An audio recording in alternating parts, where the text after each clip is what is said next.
Hello there. The day had to come, didn't it? The intellectual demands to ration us all to save the planet.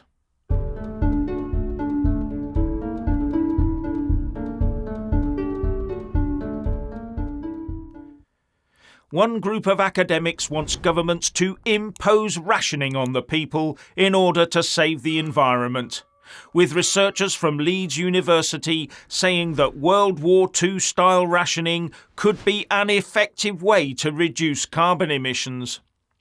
Now, they say this would be different from carbon taxes or carbon trading schemes where the rich get to call the shots.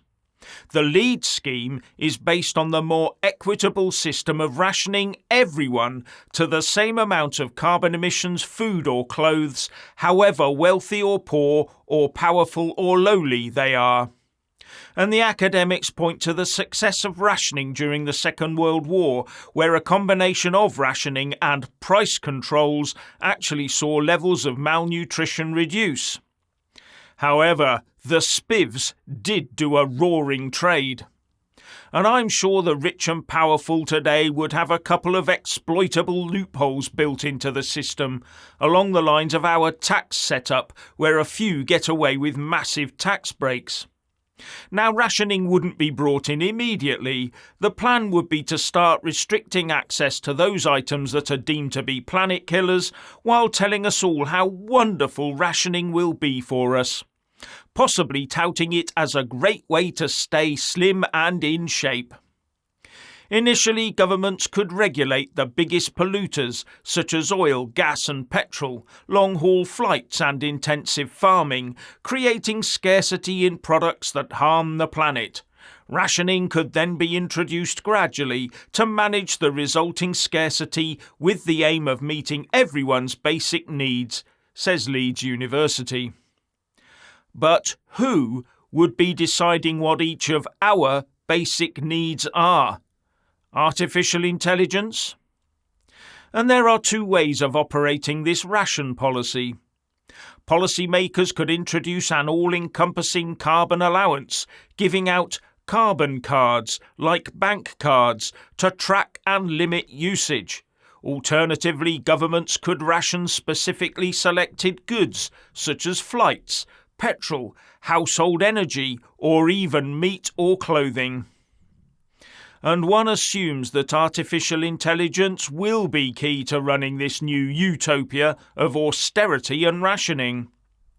This will also tie in very nicely with the Tony Blair and William Hague partnership for imposing digital IDs on us that I talked about this morning, as all you'd need to do is add a ration quota for carbon and anything else the big cheeses decide is bad for Mother Earth to the ID system as well, and Bob's your uncle.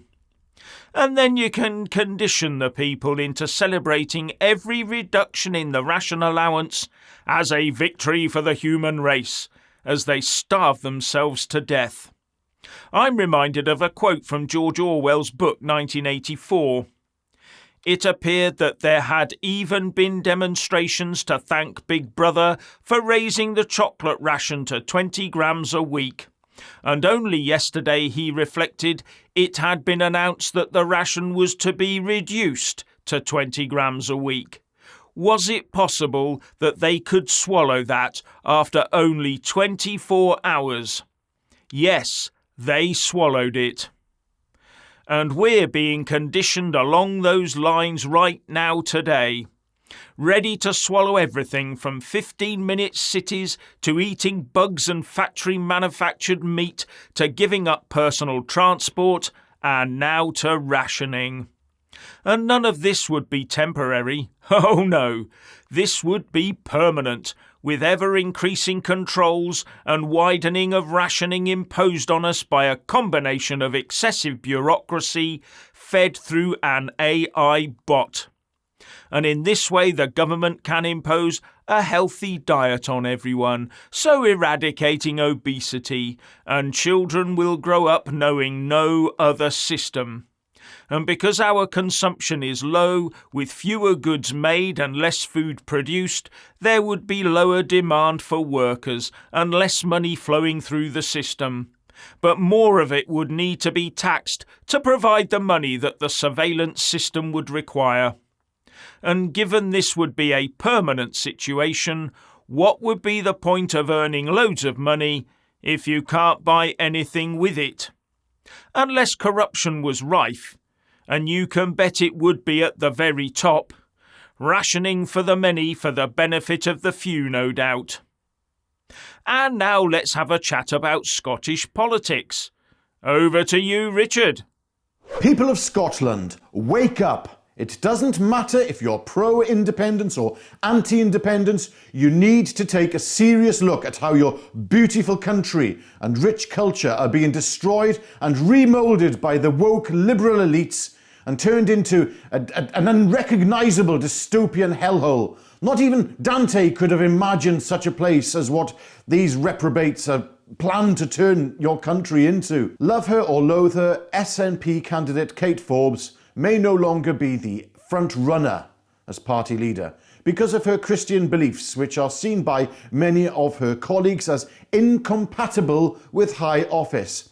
Yet the SNP's Hamza Yousaf, who is a practicing Muslim, is perfectly acceptable as a candidate for the leadership of the SNP. You would swear that Christians were the most dangerous things on earth, wouldn't you? Yes, but look, I don't care whether you're Christian or not. If you have half a brain, you will see that there is something very insidious going on here. And if you are Christian, there are clear elements in the SNP who are not only against Christians taking high office, but as we have seen in more recent times, they are openly opposing traditional Christian values.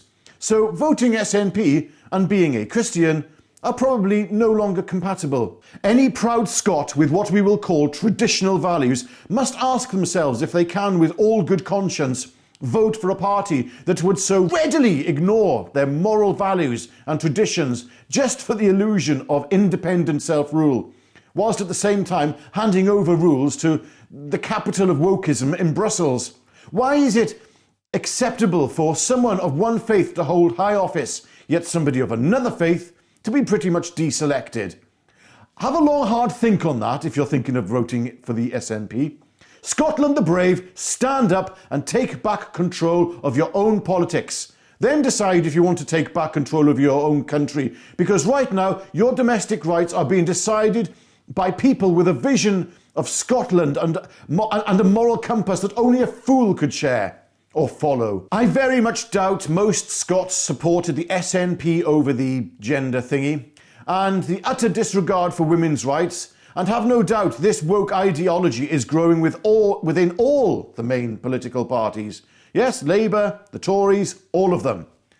It's time for the people of Scotland and the rest of the UK for that matter to vote for political parties that actually represent their values. Enough is enough, for goodness sake. The people need to be represented. End this ridiculous left-wing, right-wing nonsense. The people need a political party to emerge that produces policies for the benefit of the people, regardless of wherever those policies may fall within the traditional, we'll call prism, or shall I say prison of the political spectrum.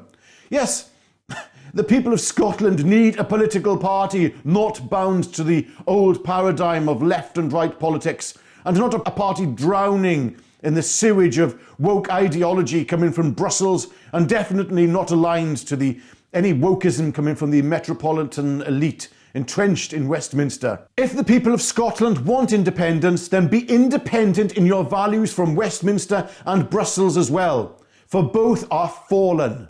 But you won't be able to get that from a Brussels-serving party, hence the poisoned carbuncle that is weeping upon the face of the SNP. I don't know enough about Kate Forbes to form any coherent opinion of her, but the enemy of my enemy will be interesting to watch. If the UK breaks up and Scotland gains independence, it won't be because of the SNP. It will be in spite of the SNP. The credit for any split of the Union will lie firmly in Westminster thanks to decades, centuries of misrule But I have to end this by asking one very important question. Does anyone actually believe the unfolding events we are witnessing with the destruction of our traditional values can be stopped regardless of which party is in power? Let us know in the comments section what you think about practicing Christians not being fit for office in Scotland when other people of other faiths are deemed as fit for office. Thank you.